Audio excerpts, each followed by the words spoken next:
Excuse me, can you tell me what you think of Channel 4? Oh, quite frankly, I never watch it. That's all the same old rubbish, isn't it? Documentaries about foreigners, all that stuff about disease, and explicit plays about, you know, lesbians. I don't like that sort of thing, it makes me feel ill. I read somewhere, they've got something on Friday night called Who Dares Wins a Week in Benidorm? What's that all about? I wouldn't watch it if you paid me. Oh, what time's it on?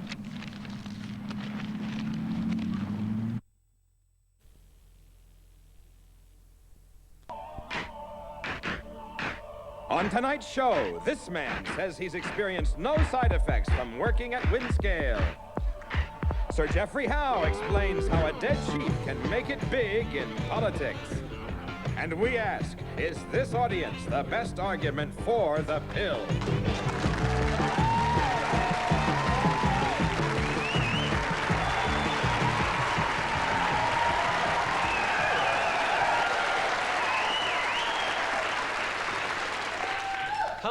Hello. Thank you.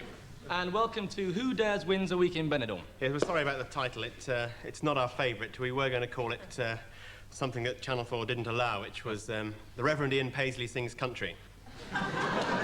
Didn't like that one. We thought of another one, which was Raise the Belgrano. Didn't like that. They also objected to they shoot peace women, don't they? Yeah.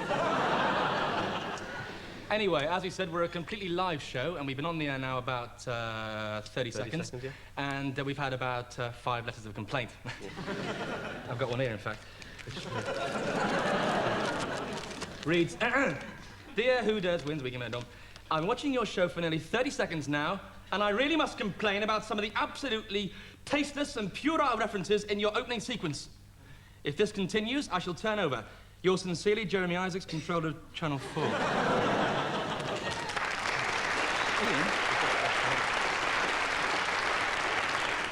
There's one here from some bloke in Cheltenham who writes, Dear Who Dares, etc., who do you think you're kidding? You've obviously been bribed by the post office. There's no way a letter could be delivered only 20 seconds after it was posted. And certainly not to the right place. You're obviously a couple of frauds. I insist you do the hospital sketch immediately.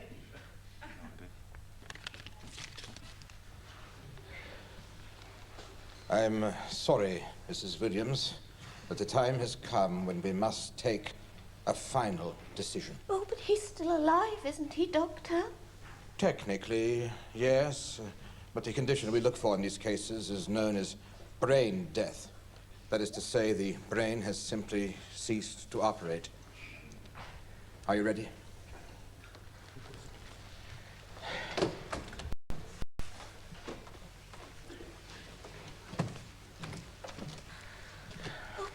Doctor, he looks so normal. Yes, doesn't he? I'm afraid there's no sign whatsoever of positive brain activity. Observe. Mr. Williams, how are things? The government's doing a fantastic job. There's plenty of work about if you're prepared to look for it. Oh, Doctor, if you'd only known him when he was well, he was so alive and bright and clever. I know, Mrs. Williams. Police corruption's a thing of the past.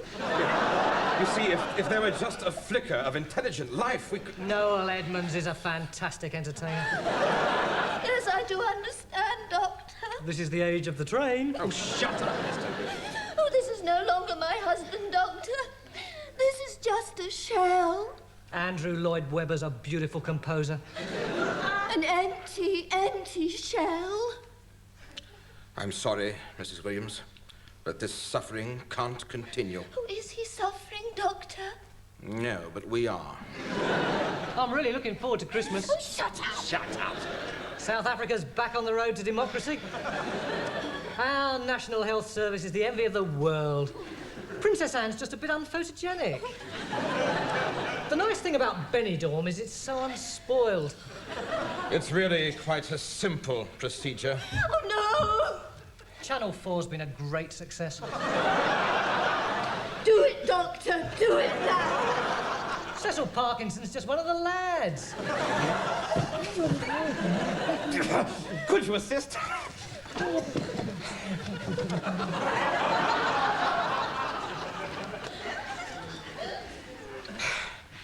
I wanted that part. Tony wouldn't put up with it, though. What a way to go. Well, you must excuse me, ladies and gentlemen and viewers, if I seem a bit subdued tonight, but, well, as you can plainly hear from that sketch, I'm an American, and this is a very sad occasion because it's exactly 20 years ago this month that John F. Kennedy was gunned down. It's funny, isn't it, how you can remember exactly where you were when you heard the news. I mean, I remember I was in this little restaurant in New York, and, well, I'd just been brought my first course, and the man at the next table had a radio, and it was on, and I heard the news, and I got this feeling in my insides, and I just looked down at the plate, and I thought, these prawns are off. So I discreetly called the waiter over. Hey, bud. I said, I ordered fresh prawns. And the waiter came over, and he said, they've shot him. And he had tears streaming down his face. And I looked up at him, and I said, stop crying on my toast, dummy. Well, every year when this anniversary comes around, I really admired John F. Kennedy. I mean, I admired his ideals. I admired his personality. I admired the way he was apparently perpetually screwing actresses. And so every year about this time, I look at the dates, and I remember that night. And I remember those prawns. And I think hard about John F. Kennedy. And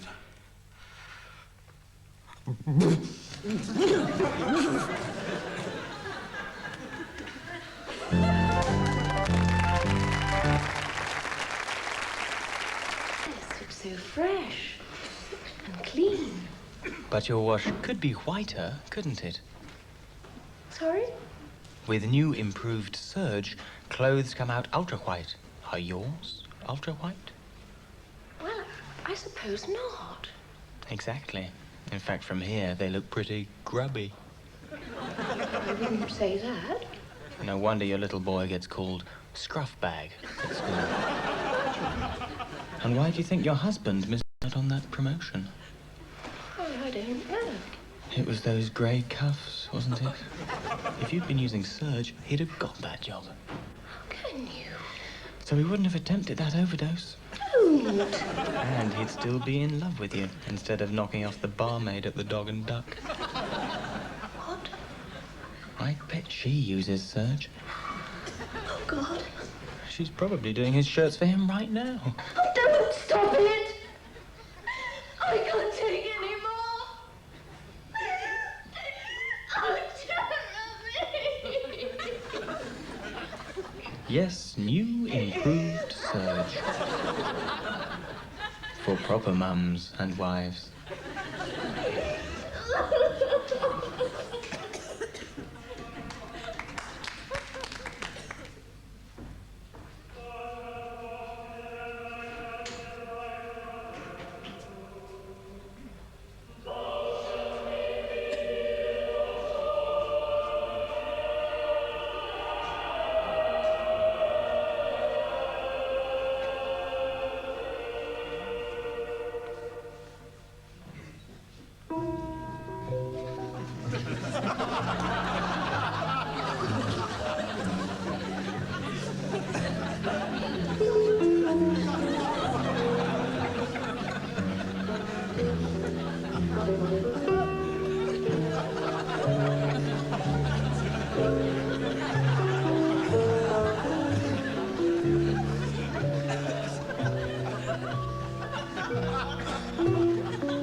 Just two of the many prize-winning commercials made by us here at Cooper and Klutz. And they add up to one really big reason why we're the company for you, Mr. Heseltine. Or may we call you Mike? You see, Mike, we've got the talent. We've got the campaign. And we've got the strategy to sell your nuclear deterrent to the British public. Take it away, Dave. Thank you, Johnny. One, what is a missile? Answer.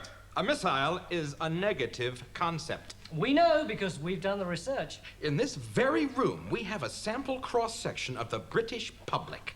And we're going to ask them one very simple question. Do you want to die? You see? Not one single positive response, clear customer resistance to your product. But let's put the question another way, Johnny. Go for it, Dave. Boy, you a pervert? In answer to the question, do you like dropping anchor in Bum Bay? An overwhelming majority said no. In fact, everyone here except that gentleman right there. Hi. You see, Mike,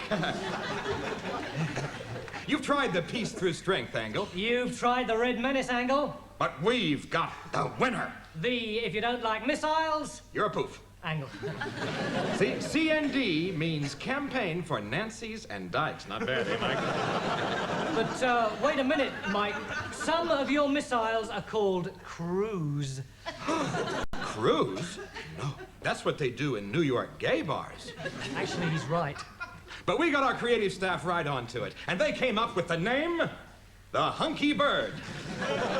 They came up with the Orange Stallion. But after exhaustive research, we go with the Throbber. Just picture the car stickers, Mike. Throbbers go all the way. You get a bigger bang with a throbber. We've got to go for the hard sell. He's right, Mike. Don't just sneak your missiles into the country. If you've got them, flaunt them. Let's stress all the positive features of thermonuclear exchange. Right. One, it won't drag on and on like winds of war did. Two, people are more united when the bombs are falling. They really fuse together. Three, it will finally dispense with the Germans as a concept. And four, the survivors will look really funny. We're the guys for you, Mike. But if you still need some convincing, have a look at some more of our award-winning commercials.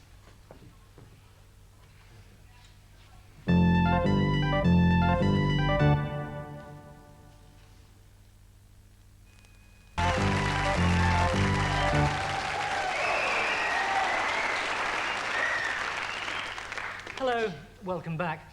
Have you ever thought about the human brain? Now, because the brain can master so many complex... Excuse me, Tony, I'm very sorry about this. We'll get straight back to the show as soon as we can. As I say, we are going out live, and these things do happen.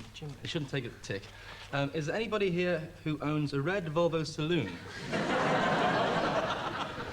I'm serious. A red Volvo saloon, HLL583V. At a red Volvo saloon, HLL583V. Is it you, sir? Right. Fine. Volvo's a Swedish car, isn't it? Yeah. Is it? Is it? It's Swedish.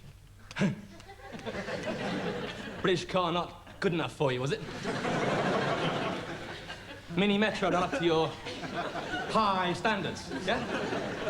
Could we just show this man for the kind of person he is, please?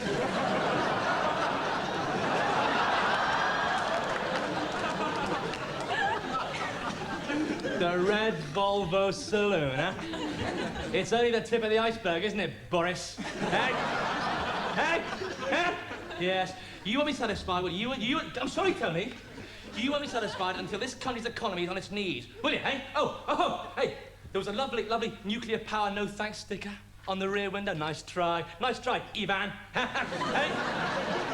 No nuclear power, no thanks for us, here. And then what happens? Bang, bang, bang, bang, bang. You and your rusty playmates are jackbooting up Oxford Street. Well, your little ruse hasn't worked, Boris. Okay? So you get your red Volvo, okay? And you piss off back to Moscow. Where do you come from? Chingford, mate. Yeah, okay. You get your red Volvo and you get back to Chingford. Sorry about that. Slight hitch. Back to the show. Tony, great performer.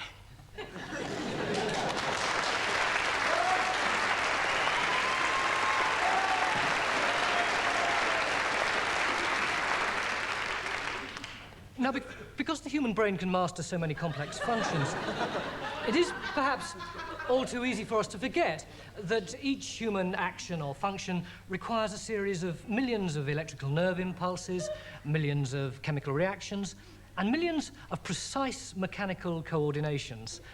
Even the very simplest of actions, like, for instance, lifting up this tumbler full of liquid, putting it to my lips, drinking it, and putting it back on the table. The sort of thing each one of us does 100 times every day without realizing the enormous complexity of precisely what it is that we're doing. One of the most complex human activities is the one associated with talking, the faculty of spooch, spooking, language, the ability to communicate.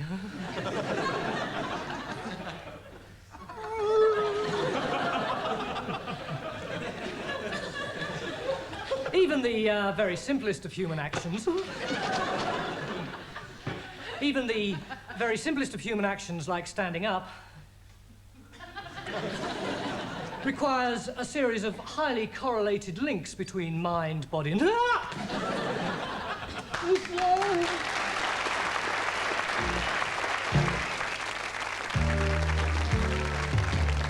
the end of that day, when I finally breathed my last, girl, when the light in my eyes, the life of my soul suddenly pales, there is one thing, girl, I'll be thankful for, oh yes, that I wasn't born in Wales. 'Cause the Welsh are appalling, but don't think this is prejudice. It's been scientifically proven by the world's top anthropologists. It's those Welsh are so awful, their rudeness never stops. You've noticed how they start talking Welsh as soon as you walk into their shops.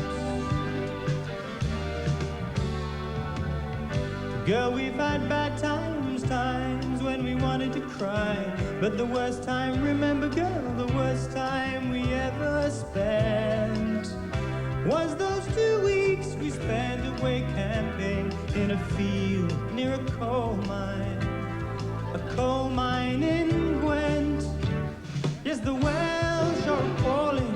They speak like a tape in rivers. They say hlup and yup and JPR, and their singing is even worse.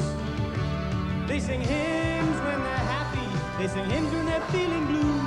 They sing hymns in Wales all the time, 'cause there's bugger all else to do. I say the Welsh are appalling, but don't think insulting's my scene. Some of my best friends are gloomy, short, and mean. Yes, the Welsh are so boring, they're miserable, ugly, and mad.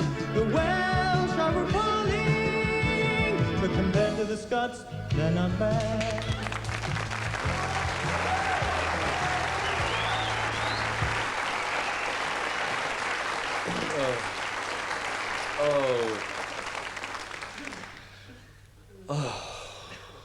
Oh, dear, dear. Christ.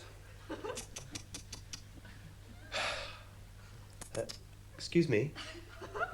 Yes? Are you trying to do what I'm trying to do? What? Give a sample of, A sperm, yes. Yeah.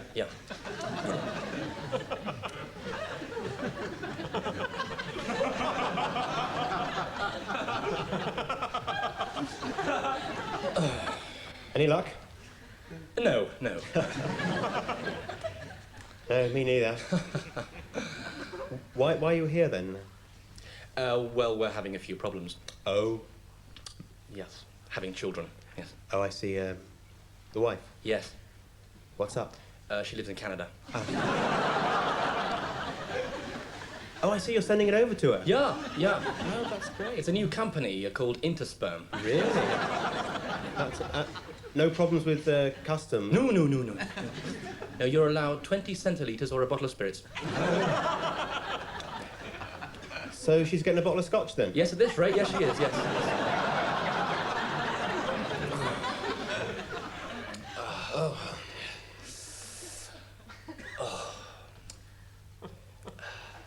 Hello. As you're probably aware, this is the first anniversary of Channel 4. And to commemorate this event, we thought we'd hold our very own award ceremony. Thank you, Glenda, thank you.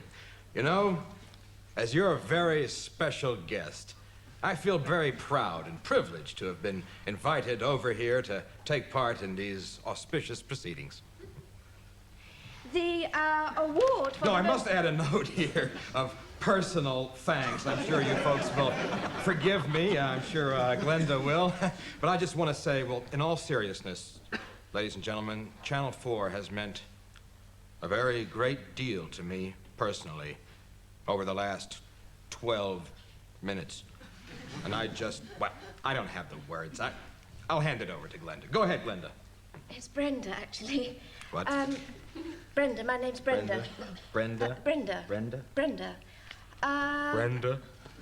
Who is she? But I don't actually need... No, you said Glenda. No. I know it was a bad connection. Of course, there are but many, you clearly many said talented Glenda people Jackson. who've helped to make Channel 4 the success it Glenda is. Jackson. And we've had a great difficulty in... Well, it's not just the faces in front of the cameras, is it, folks? It's the little guys, the little fellows, the teeny-weeny little fellows behind the scenes that work with us, the big guys, to bring you the laughs, the thrills. It's teamwork. I'm talking caring.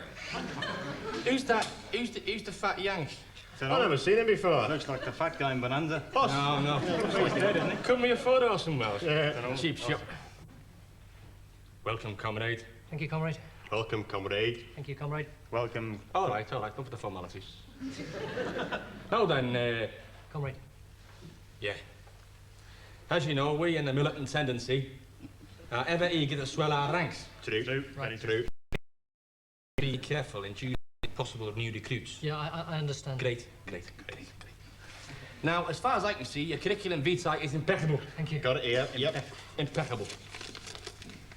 Age 3, organised first picket at nursery school against compulsory naps in the afternoon. Nice one, comrade.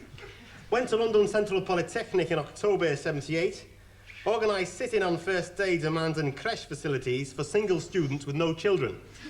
Nice one. And most recently activated tripwire on Brighton Beach during Kinnock's photo session with the press. Love it to death. Thank you. There's only one thing, we're going to have to say no. Aye. What?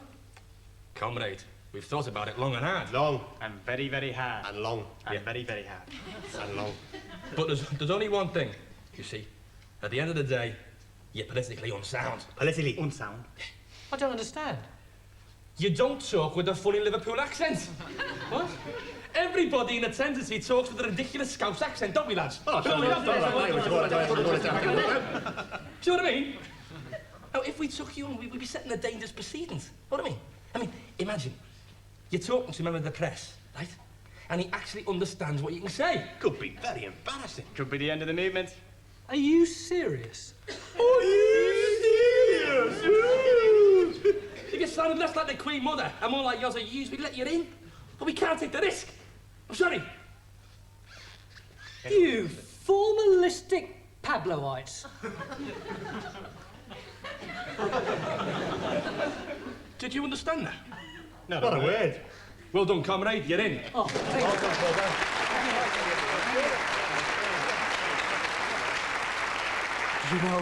you. Do you know that little boy lifted up his tiny, diseased little eyes and said to me in that failing voice that I'll remember, Bill,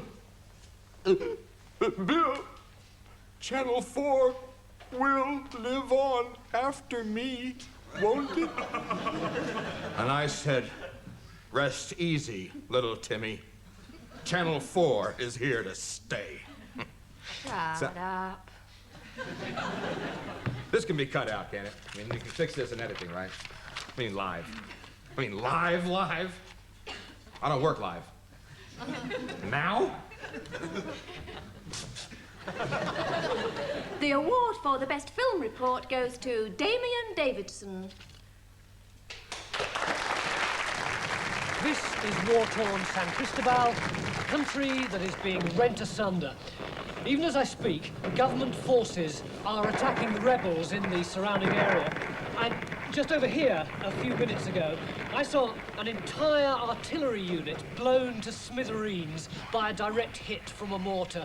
Twisted, charred limbs flew through the air in a grim cascade of death. In all my years as a war correspondent, I think it's by far the most terrifying thing I've ever seen.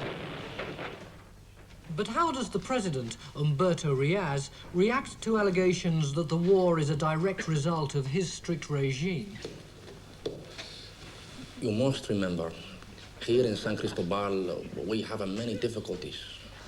A weak economy, population problem. At the last census in February, the population was approximately 27 million people. Correct. And now it's estimated at approximately 19.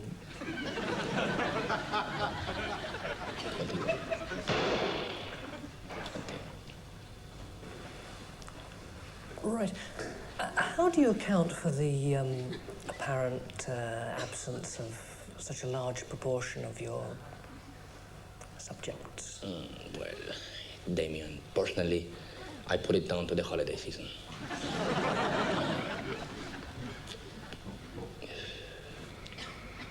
But what about those in the front line? Can I ask you what damage you think this war is doing to your country? None. Why do you say that? I come from Belgium. What about you? Are you from San Cristobal? Where? Is there anyone here from San Cristobal? Anyone from anywhere near San Cristobal? Portugal? Local? Sí. I am from neighboring El Paragua. And how did you get involved in this war?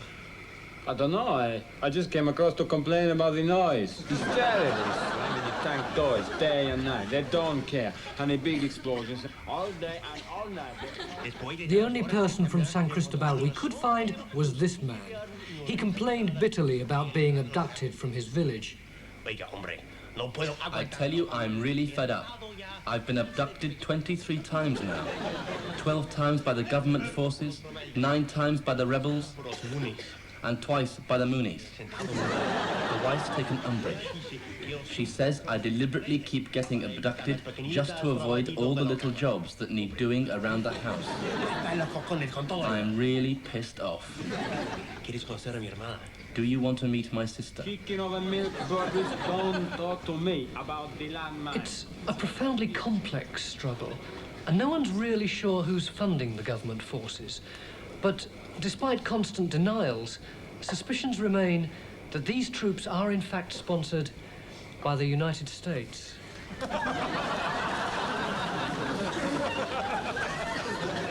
This is absolutely tragic, for here lies yet another symbol of the tragedy of this war-torn country, another statistic in the grim catalogue of carnage, another native of San Cristobal who's ended up asleep. Buenos dias. This is Damien Davidson, San Cristobal.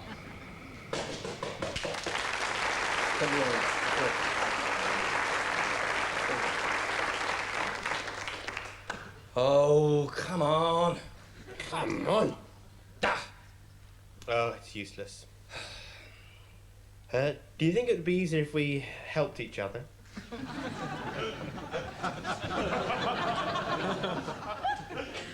Pardon?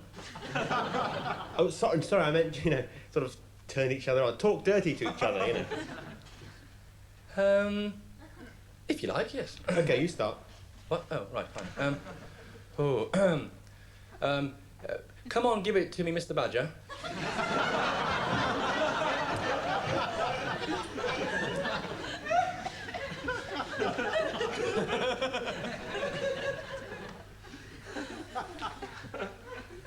Who? It's Mr. Badger. Mr. Badger Yes. is my wife's pet name for me.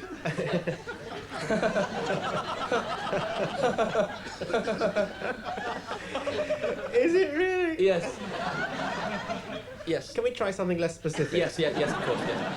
Okay. Hurt me, you massive stallion.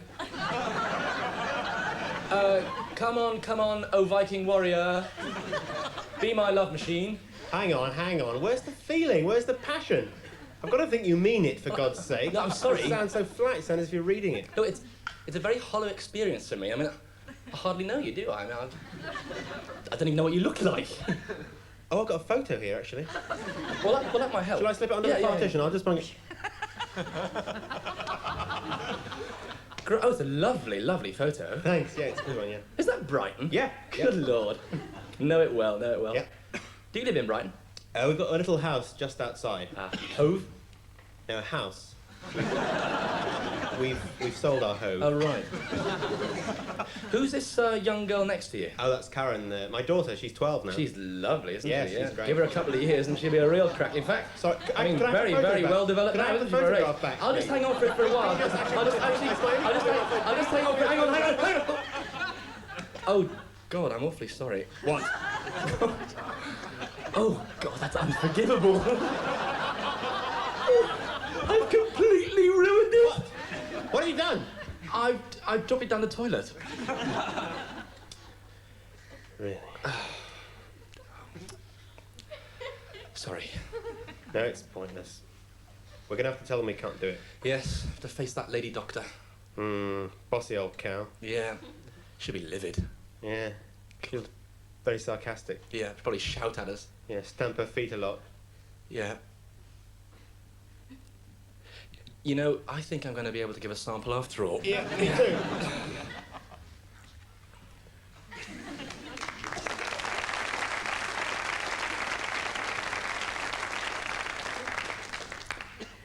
And they called us soldier.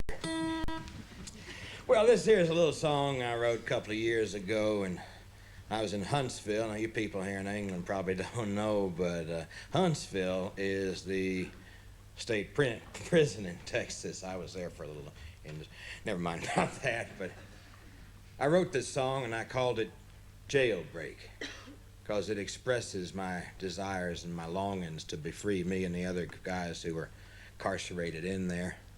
Jailbreak, well, the song speaks for itself. Hope you enjoy it.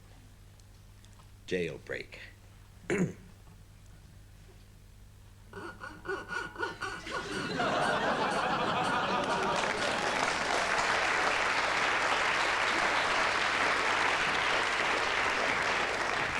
All right, Eddie, we got the deal through.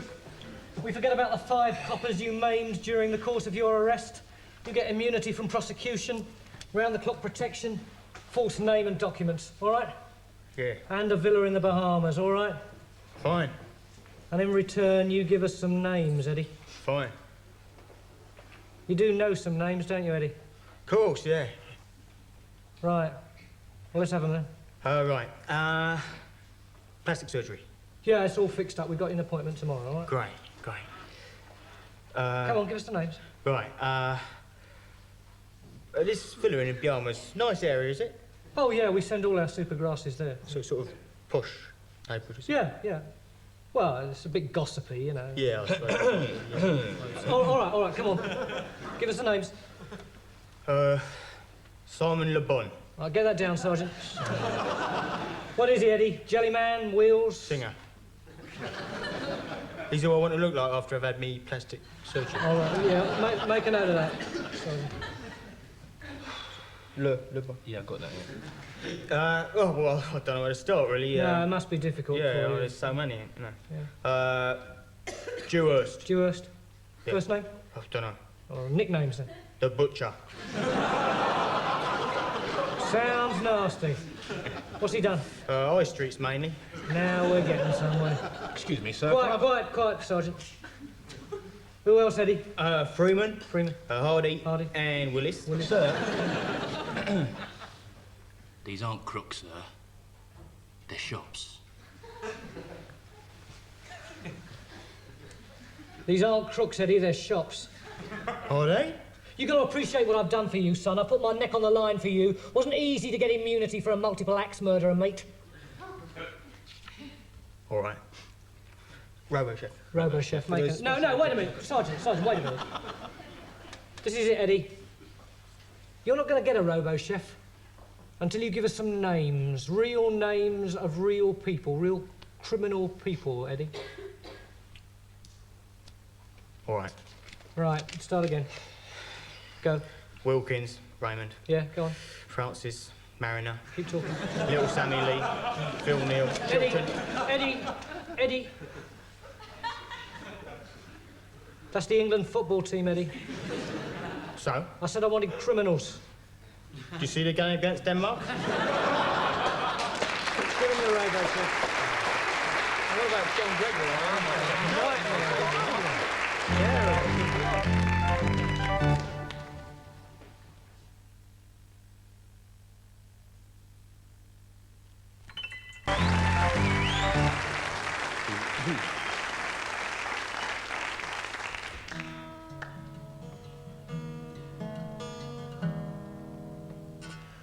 And I wake up and she's sleeping, her little heart is beating, and she's breathing soft and gentle, and her breasts they gently rise and gently fall.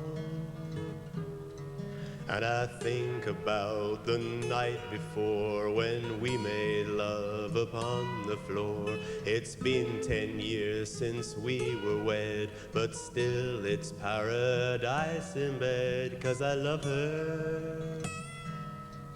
And I get up and I wander to the kitchen where I make her some coffee, and I wake her to tell her I love her. And she looks at me and says, "Who the fuck are you?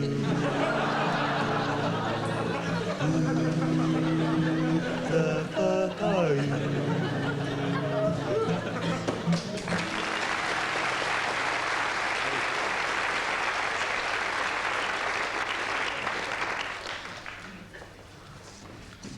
Darling. Huh? David, What is it, Barbara? It's very late. it's important, darling. It's about us. What's wrong? Well, you know when we were first married, Yeah. you said we'd always tell the truth. Yeah. I mean, everything, darling. Yeah, everything, yeah. And provided we were honest with each other, it wouldn't matter. No, provided that we were honest with each other, it wouldn't matter. No. Well, there's something I have to tell you, something I've known for some time. All right, Barbara, what is it? Well, it's just that... Hey, come on, what is it? Well, it's just... Osmium is the heaviest metal known to man.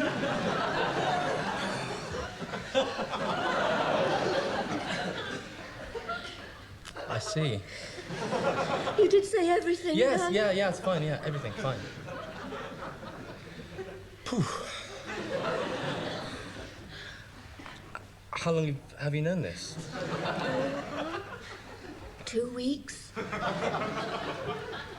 2 weeks. Hang on, we had that dinner party 2 weeks ago, didn't we? That guy, what's his name? Peter was...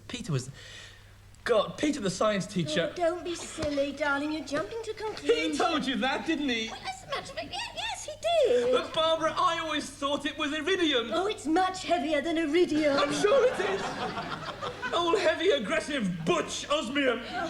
I tried to tell you the other day at the church bazaar. Oh, great. You mean I was talking to the vicar? I was saying, Vicar, Mrs. Meadows' rock cakes are so heavy they must have iridium in them. And you and Peter were just standing by there and laughing at me, knowing all the time that osmium is much heavier. Oh, it's not that much heavier, darling. It's only 0.03% Oh, more. great! Okay. If we're having an honesty session, there's something I've got to tell you. The German for biro is Kugelschreiber. You bastard. Oh, yes. Oh, the boot's on the other foot now, isn't it, little Miss Osmium? But I'll tell you something, Yeah? you self-righteous bastard, Yes. you. I've been having it off with your best friend Roger for the past 18 months. You know, they've got a word for a woman like you. Yes, what? Chemistry bore!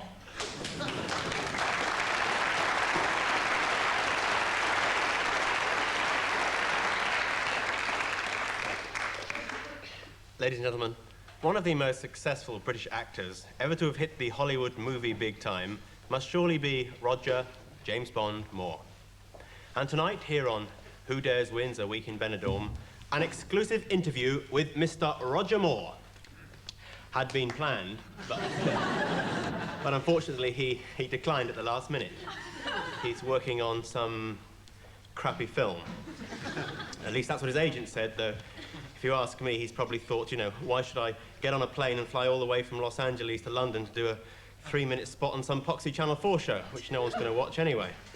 And he's probably found something better to do, like painting his face orange or nailing up his eyebrow. He could have phoned, couldn't he? He could have phoned and said, hey, boys, I can't come over. I've got the builders in doing my face. I mean, we'd have picked him up at the airport. Tony could have gone and got him. We could have found a spare crash helmet from somewhere. And accommodation wouldn't have been a problem. He could have crashed out on my floor. I've got these cushions things and a spare duvet and a big old greatcoat he could put over him. I got some lagers in especially. I got some cans in case he wanted a late night, because apparently he does, yeah. And if he'd pulled some tart after the show, he could have had the bed. I'd have slept on the floor. I've had bigger stars than him. Dustin Hoffman's crashed out at mine, yeah? He wasn't too proud. He did pinch my alarm clock, though. I've had in the wash basin. I've had bigger stars... Or was that Meryl Streep? I've had bigger stars than Roger Moore on my floor. Elvis Presley, yeah? He's been on my floor before he died. Peter O'Toole, before he died, he was there. We could have got him back to the airport on time in the morning. OK, I haven't got an alarm clock, not since Hoffman was over. You know, but the bin men are always round at 6 o'clock in the morning, banging away. And that's the trouble with living next door to a couple of gay bin men. I wouldn't mind if he could act, Roger Moore, but, you know, fifth rate, wouldn't. Roger Moore, he didn't go to drama school, he went to Timber Yard. Oliver Reed's Timber Yard, that's what... And another thing, he sits on the bog, apparently, sits on the bog, picking his nose and flicking his bogies against the door. Yeah? Or is that Jacqueline Bissett? Hey, Rog, if you're watching out there in LA, and don't say you can't get Channel 4 in LA, you know, you can probably pick it up on your eyebrow. We don't need you, Rog. We don't need you, Rog. I don't need to interview you. I've got interesting, ordinary people I can talk to now. You, sir, what's your name? Paul. Paul? Yes. What a lovely name. What's your surname? Heard. Paul Heard. Heard. I'd like to talk to you. Do you mind just standing up for a moment? I'd just like to talk to... Yeah, I'll mind the bag, yeah. Do you mind... The lady standing over here, do you mind giving up your seat, please? So, Paul, nice to have you on the show. Thanks for coming. That's okay. How's work on the new Bond film coming along? Is it? Fans of Octopussy, I'm sure, are very keen to know. What's it like? What's it like going to bed with Maud Adams? It's out of this world.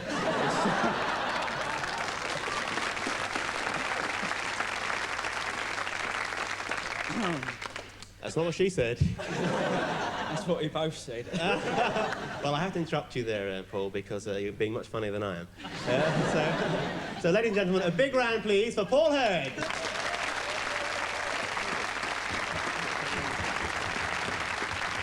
This is war-torn San Cristobal, and these are the men and women of the rebel forces of Skippo, a raggle-taggle army made up largely of peasants, Marxist sympathisers, and several orienteering experts from Dublin. The rebels have few weapons, but they do receive some outside help in the form of this Cuban advisor. See? I have a big dilemma, comrade. My boyfriend keeps asking me to go on a camping holiday with him, but I know what it will lead to, and I don't think I'm ready. What do you advise? Well, if he loves you, he won't rush you. Okay? Any more questions?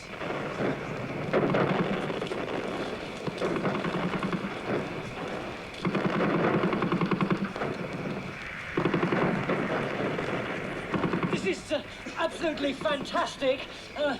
Even as I speak, government forces have us pinned down with the steady, and my cameraman's been shot. Just one more symbol of the tragedy of this bloody, marvellous war. By far the best war. And I've been shot in the back. This is award-winning stuff for sure. I can reveal exclusively that everything's going black. It's magic. Thank you. Thank you. I'd like to thank all the people who made this possible. This is Damien David. Eat your heart out, Pilger.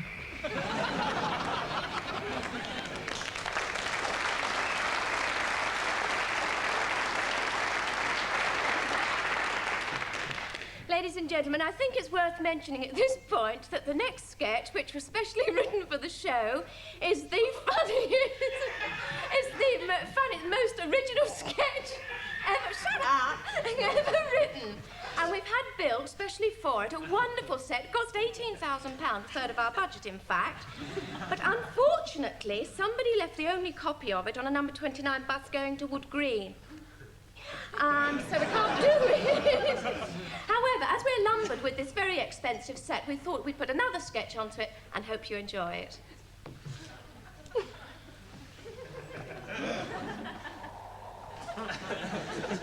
Day 54 of the expedition finds us still 2,000 feet from the summit. Ill fortune has dogged us. We are now bivouacked on a 4-foot ledge, 26,000 feet above the Kuala Glacier. The weather seems to be getting worse.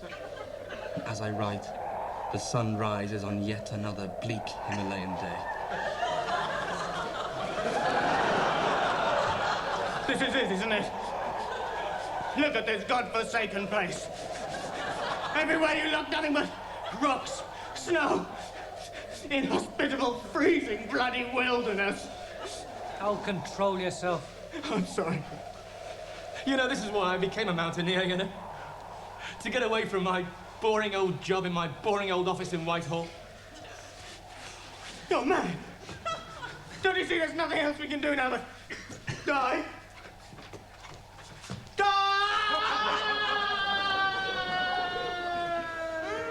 He's gone.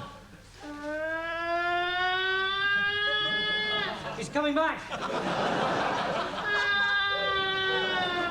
No, false alarm, he bounced. Well, just the two of us then? Yes, and nothing left to eat. I suppose you know what that means? Yes, we're going to have to eat each other. Yes. Hang on, how can we eat each other? Well, I'll eat you first. Oh, fine, that's fine.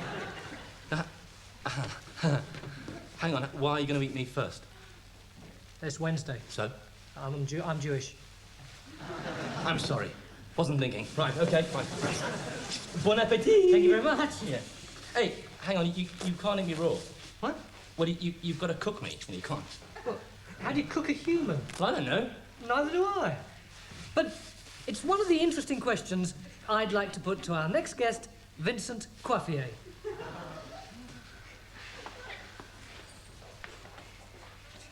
Well, so many people have asked me this question that I've decided to bring out a new book called Cooking with Humans.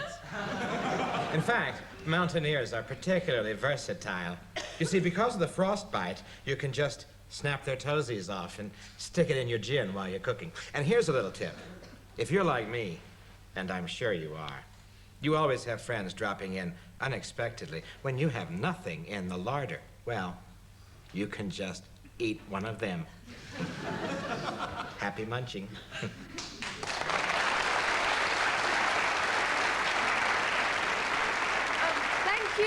Mr. Poitier, as we have only got 20 seconds left, and I'd like to remind you that tomorrow is bonfire night, and for any of you with pets, do remember, please, that pets can be very easily frightened by loud fireworks.